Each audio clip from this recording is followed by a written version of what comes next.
Les apôtres ont dû éprouver un sacré moment de solitude, un immense sentiment d'impuissance. Nourrir une foule de 5000 hommes avec 5 pains et 2 poissons leur paraît irréaliste. Imaginez-vous les familles des premières communions. Vous avez 15, 25 invités et il en débarque 250. Vous auriez réellement un sentiment d'impuissance. Qu'est-ce que cela pour tant de monde? Que pouvons-nous y faire? Alors, naturellement, ils disent à Jésus, renvoie les foules, qu'ils se débrouillent. Jamais Dieu ne nous abandonne.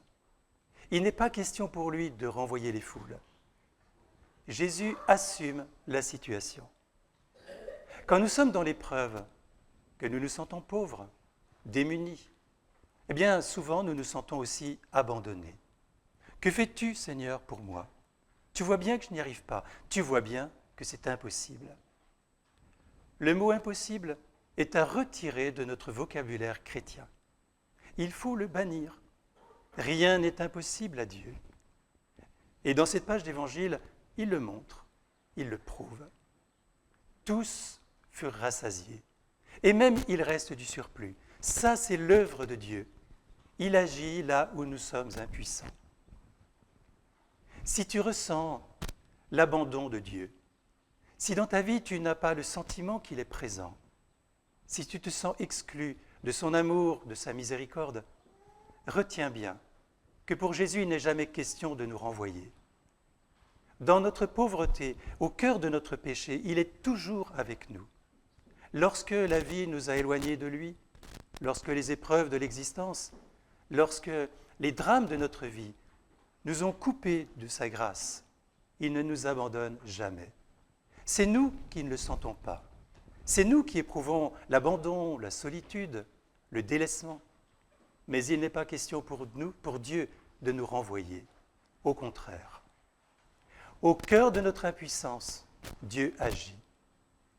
Il veut même que nous éprouvions fortement ce sentiment pour nous montrer la puissance de sa grâce. Il a voulu passer par ses disciples.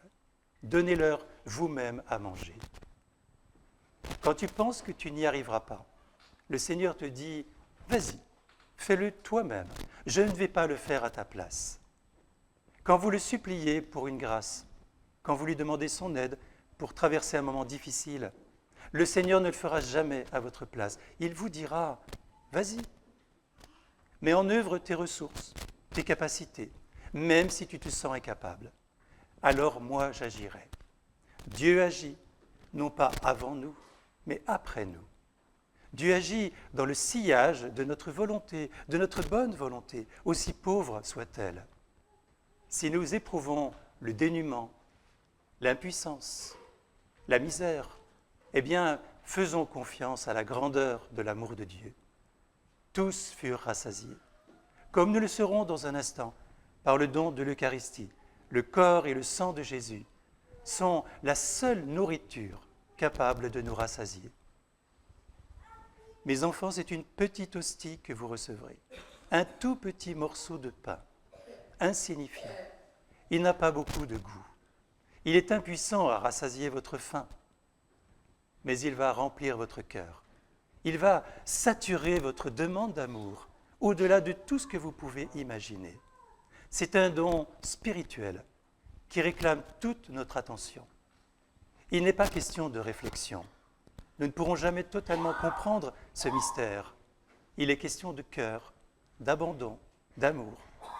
Plus tu te fais capacité, plus Dieu est en mesure de te remplir.